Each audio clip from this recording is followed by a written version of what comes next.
Olá, seja bem-vinda, seja bem-vindo ao Sessão Aberta, o podcast do Ministério Público Federal em São Paulo. Neste programa a gente vai falar sobre a atuação dos governos municipais, estaduais e federal no combate à Covid-19. Do ponto de vista jurídico, qual o balanço que pode ser feito sobre as medidas adotadas até agora? Na queda de braço que se instaurou em torno da questão do isolamento social, até onde os estados e os municípios podem agir e qual o papel que cabe ao governo federal? O nosso convidado para discutir esses assuntos é o Procurador da República Jefferson Aparecido Dias, um dos membros do MPF que tem atuado em questões relativas à pandemia no estado de São Paulo. Ele participa do Sessão Aberta por meio do WhatsApp, em respeito às recomendações de distanciamento social que todos devem seguir nesse momento para evitar a disseminação do novo coronavírus. Bom, um primeiro ponto que a gente pode abordar é a situação de emergência e o estado de calamidade pública. O que a Constituição e a legislação no Brasil dizem sobre isso? Quem pode declarar situação de emergência ou estado de calamidade e qual é o procedimento adequado para isso? Inicialmente, é importante fazer uma observação. O Brasil, ao contrário de alguns países europeus, não adota a figura do decreto autônomo. O que isso significa? Que no Brasil, o poder regulamentar nas mãos do chefe do Poder Executivo, ele se limita a regulamentar leis existentes. Ou seja, o presidente da República, o governador ou o prefeito pode editar um decreto apenas para regulamentar uma lei. Ele não pode inovar no mundo jurídico. Então, ele não pode impor novas obrigações ao cidadão por meio de decreto. Para essas situações, exige-se uma lei. E aí sim, após ser aprovada a lei, pode ser editado um decreto pelo chefe do executivo, seja ele o presidente da República, o governador ou o prefeito, para regulamentar essa lei. Então, de início, o que nós temos visto em todas as esferas de governo é a edição de decretos que seriam decretos autônomos e, portanto, seriam decretos ilegais ou mesmo inconstitucionais. Porque é isso, o decreto só poderia vir para regulamentar uma lei. E, praticamente em todas as situações, nós não temos essa lei precedente. O que nós temos é um decreto que inova no mundo jurídico. E, inovando no mundo jurídico, ele acaba, portanto, violando a Constituição e, por isso, também violando as leis, pelo fato de não ter nenhuma lei que o ampara. Além disso, é importante dizer que a nossa Constituição não prevê a expressão situação de emergência.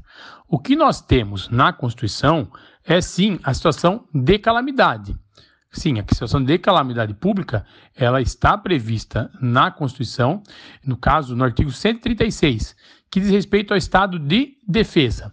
Então, nessa circunstância, em algumas situações previstas no artigo 136, é possível a decretação de estado de defesa pelo presidente da República, depois de ouvido o Conselho da República e o Conselho da Defesa Nacional. Aí sim, por força de decreto e impondo algumas restrições, restrição de reunião, de sigilo de correspondência, sigilo de comunicação. Claro que tudo isso de acordo com a situação específica, de acordo com o que se exige para aquele momento. Então, nesse primeiro momento, o que nós teríamos, além da necessidade de leis para impor restrições, nós teríamos a possibilidade de também o presidente da República, por meio de decretação de estado de defesa, aí sim impor algumas restrições por meio de decreto. Mas, da mesma forma que nós não tivemos uma lei definindo essa calamidade pública impondo restrições, só foram apenas os decretos, também nós não tivemos essa situação de decretação de estado de defesa. A impressão que dá no atual contexto de combate à Covid-19 é de que as medidas anunciadas por parte do governo federal, dos estados e dos municípios têm gerado um conflito federativo que, em muitos casos, até atrapalha as ações de saúde pública. Como é que o senhor analisa essa conjuntura do ponto de vista jurídico? É verdade. As pessoas que hoje veem os meios de comunicação veem uma situação bastante interessante, no mínimo, para se dizer, porque as três esferas de governo têm decretado situação de emergência e adotadas medidas diversas, gerando até um certo conflito federativo. O que é importante nós termos em mente que, em regra, a nossa Constituição ela não estabelece uma hierarquia entre as normas editadas pela União, Estados e municípios. O que a Constituição estabelece são âmbitos de competência. Então, ela estabelece qual é o âmbito de competência da União, qual é o âmbito de competência do município e o que sobra é do Estado. Isso é um ponto interessante. A nossa federação é fruto de um movimento bastante peculiar, porque os poderes foram concentrados, praticamente, a maioria deles, na União, que tem o poder de adotar medidas gerais de coordenação. Então, tem muito poder concentrado na mão da União. E, nas mãos dos municípios, legislar sobre o interesse local. Sobra para o Estado uma competência remanescente ou residual. Então, ele pode legislar naquele espaço entre a União e o município, que não é muita coisa, na verdade é muito pouco. Nós não somos igual a outros países, por exemplo, Estados Unidos, em que a grande parte das competências estão nas mãos dos governadores, dos governos estaduais. No nosso caso, não. A maioria das competências estão na mão da União. Tanto que o Estado de Defesa, regulamentar transporte aéreo, várias outras temáticas estão nas mãos do Presidente da República e do Governo Federal e da União. Agora, na prática, nós temos visto, sim, uma invasão enorme de competências. Até alguns absurdos jurídicos. Nós temos atos de governador de estado fechando aeroportos federais. Nós temos atos também de governadores de estado restringindo a liberdade de ir e vir, impondo fechamento de praias, o que seria o que é impossível de ser feito por meio de um decreto, ainda mais um decreto estadual. Claro, não podemos até discutir a possibilidade de algumas dessas restrições serem impostas por meio de lei, mas aí com competências próprias, a maioria delas, como eu disse, nas mãos da União. Agora, tem outras decisões ainda mais esdrúxulas, decisões de prefeitos, por exemplo, por meio de decretos, proibindo idosos de sair de casa, impondo uma restrição plena ao direito de ir e vir de pessoas idosas, o que também é inconstitucional, porque viola a Constituição de forma frontal e também é incabível, é impossível. Certo. De um lado, há essas ressalvas que o senhor apresenta do ponto de vista jurídico quanto à forma como algumas medidas têm sido adotadas país afora.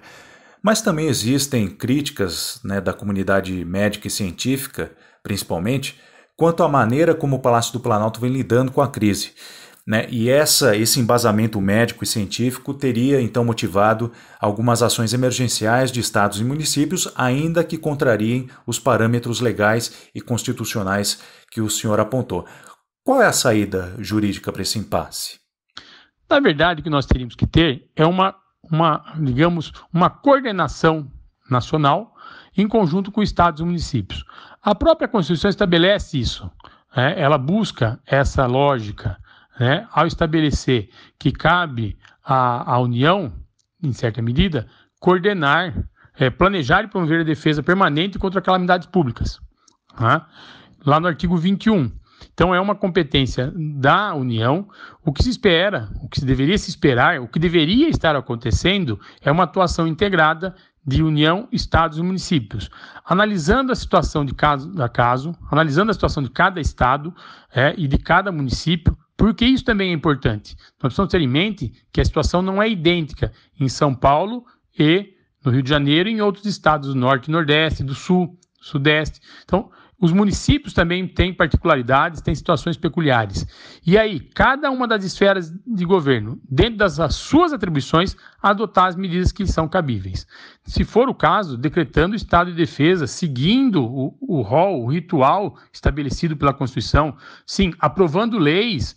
As nossas casas legislativas estão em pleno funcionamento, aprovando as leis necessárias para a condução dessa fase de pandemia e aprovando leis e não apenas decretos. Decretos que muitas vezes, como eu disse, são infundados porque não se amparam em leis anteriores e avançam sobre competência de outras esferas de governo.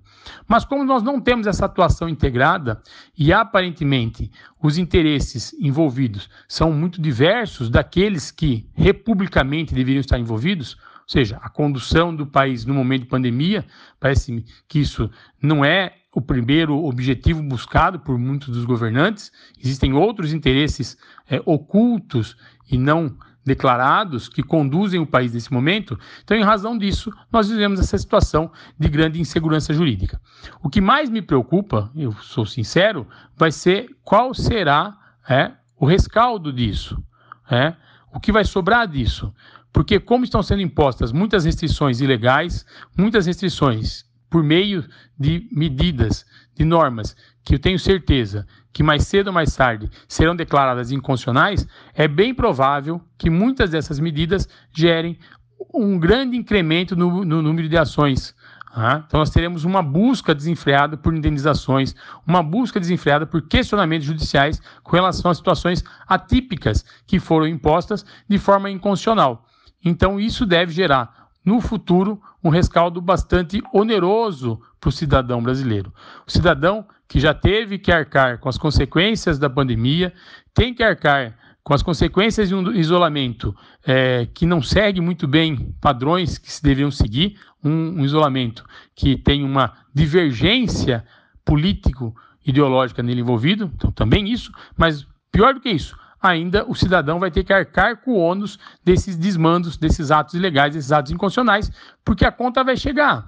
A pessoa que foi prejudicada por essas medidas ilegais, essas medidas inconstitucionais, provavelmente judicializará as suas demandas e existe um grande risco do poder público ser condenado a indenizar. Como o poder público não gera recurso, o Estado não gera recurso próprio, ele administra recurso que angaria dos seus cidadãos, é bem provável que o cidadão ainda pague a conta.